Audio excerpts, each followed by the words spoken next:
Selamat berjumpa kembali dalam layanan audio Sahabat Seperjalanan. Hari ini adalah hari Senin 13 Januari 2024. Tema renungan saat teduh kita dengan judul Pengantar Surat atau Tukang Pos. Firman Tuhan terambil dari Yohanes 1 ayat 6 sampai dengan ke-9. Datanglah seorang yang diutus Allah namanya Yohanes. Ia datang sebagai saksi untuk memberi kesaksian tentang terang itu, supaya oleh dia semua orang menjadi percaya. Ia bukan terang itu, tetapi harus memberi kesaksian tentang terang itu. Terang yang sesungguhnya yang menerangi setiap orang sedang datang ke dalam dunia. Mari kita berdoa. Bapa yang di dalam surga, kami sungguh ingin belajar bahwa kami hanyalah pengantar kebenaran. Kami hanya yang menyampaikan apa yang ingin Tuhan sampaikan buat kami semua. Dalam nama Tuhan Yesus kami berdoa, amin. Shalom sahabat seperjalanan, tentu buat generasi yang sangat muda, generasi yang kita lihat yang sangat-sangat muda dibanding dengan kita yang sudah sangat senior, maka kita yang sudah senior itu masih punya pengalaman yang namanya menantikan tukang pos dengan sepedanya bunyi kring kring kring, itu tukang pos sampai ada lagunya. Dan itu adalah sesuatu yang sangat luar biasa. Surat menyurat itu yang dikirim, kemudian juga ada yang namanya kartu pos, ada dalam bentuk semuanya tatkala teknologi yang ada, seluler, telepon pun adalah sangat mahal, dan sedikit orang yang punya telepon di zaman terdahulu, termasuk untuk televisi saja, itu sedikit. Sehingga orang kalau ingin nonton TV, harus ke tetangga yang punya kemampuan ekonomi lebih baik. Kita diizinkan masuk lalu nonton rame-rame, nonton barang-barang di rumah tersebut. Apa itu peranan tukang pos? Peranan tukang pos, dia tidak boleh membuka, menambah-nambah isi surat, menguranginya, atau kemudian memprotes isinya kenapa demikian, isinya kenapa begini, dan kenapa begitu. Tugasnya adalah mengantarkan surat dari orang yang memerintahkan surat. Itu disebut dengan peranan tukang pos yang berkeliling zaman dahulu.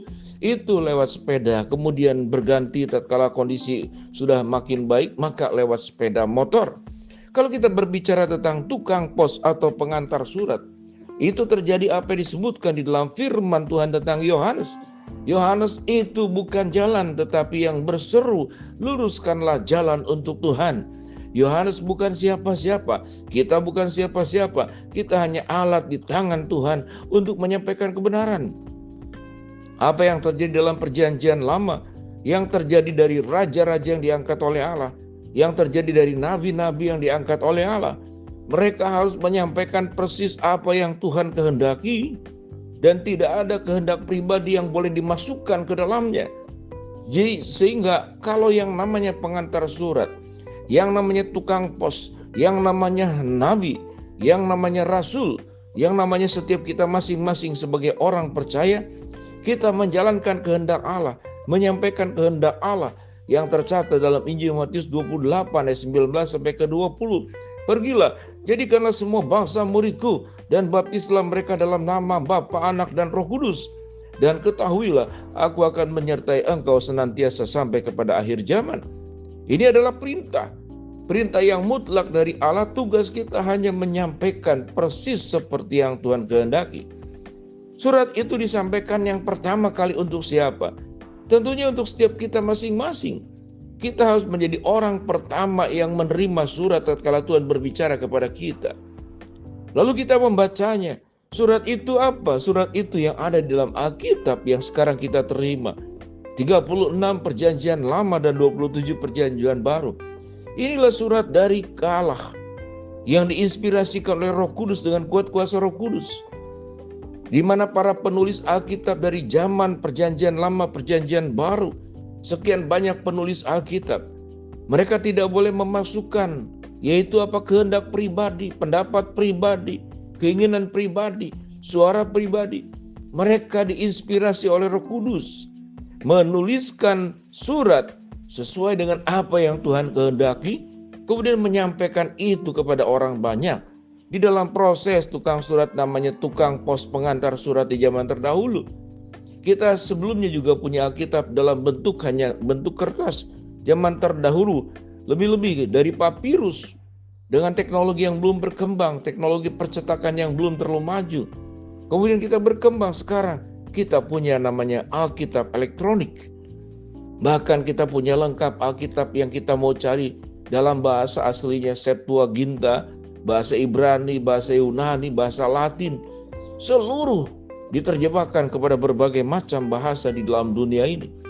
Sehingga firman Tuhan itu sama isinya.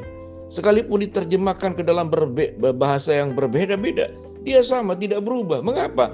Karena firman Tuhan tidak boleh diubah, tidak boleh ditambah, tidak boleh dikurangi. Sebagaimana catatan dalam kitab Wahyu, 1 iota pun tidak boleh engkau tambahkan atau engkau kurangi. Karena hidup kita hanyalah pengantar surat. Hidup kita hanyalah tukang pos. Kita menyampaikan kebenaran firman Allah di dalam setiap hidup kita. Surat itu untuk siapa? Pertama-tama tentu setiap kita masing-masing sebelum menyampaikan kepada orang lain. Kita harus paham apa isi surat cinta Tuhan yang bernama firman Tuhan dan Alkitab.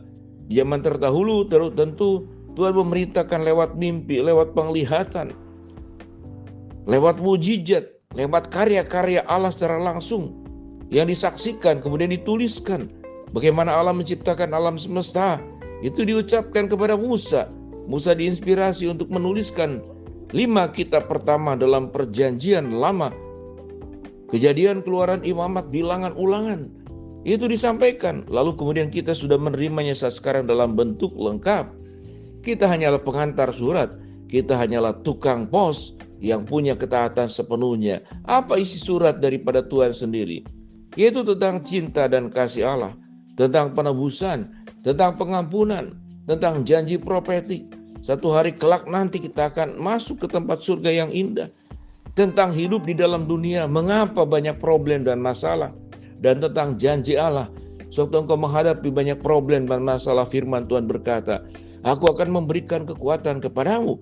Sehingga tatkala engkau dicobai oleh berbagai macam problem dan masalah, engkau akan sanggup menghadapinya dengan kekuatan Tuhan. Itulah isi surat. Itulah isi surat Tuhan.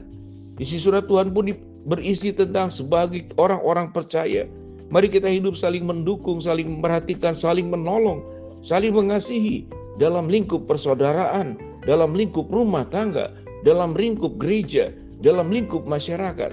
Seluruh tercatat di dalam surat yang Tuhan berikan kepada setiap kita masing-masing dalam bentuk Alkitab. Apa refleksi yang kita mau ambil? Kita hanyalah pengantar surat. Sewaktu hidup kita diberkati, hidup kita itu dilimpahi oleh berbagai macam kebaikan-kebaikan Allah. Ingat, itu adalah karya Allah.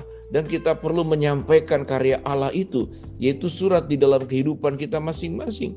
Kehidupan kita pun adalah gambaran tentang karya Allah yang Tuhan suratkan dalam setiap perjalanan hidup kita, yang kita perlu saksikan. Tidak boleh kita mengambil kemuliaan Allah. Setiap segala sesuatu pencapaian kita yang alami, ada surat kehidupan yang ada dalam diri kita. Lalu kita bersaksi bagaimana karya Allah terjadi dalam hidupku. Itulah kita juga disebut sebagai kitab yang terbuka, surat Kristus yang terbuka untuk menyatakan kemuliaan Allah dan bukan kemuliaan diri sendiri. Ingatlah, kita hanya tukang pos, kita hanya pengantar surat yang kita dapatkan dari firman Allah. Dan hidup kita pun juga adalah sebuah kitab, buku untuk menyaksikan seluruh kebaikan Allah yang terjadi itu adalah semata-mata Tuhan dan bukan dari kita. Mari kita berdoa. Bapa dalam surga, terima kasih buat kebenaran firman Allah yang kami pelajari. Hamba berdoa buat sahabat perjalanan yang sakit, Tuhan jamah sembuhkan. Sahabat perjalanan yang sedang menghadapi masalah, Tuhan bukakan jalan. Sahabat perjalanan yang sedang berdoa mengharapkan sesuatu, Tuhan kabulkan dengan cara dan waktu Tuhan yang terbaik. Dalam nama Tuhan Yesus kami berdoa. Amin.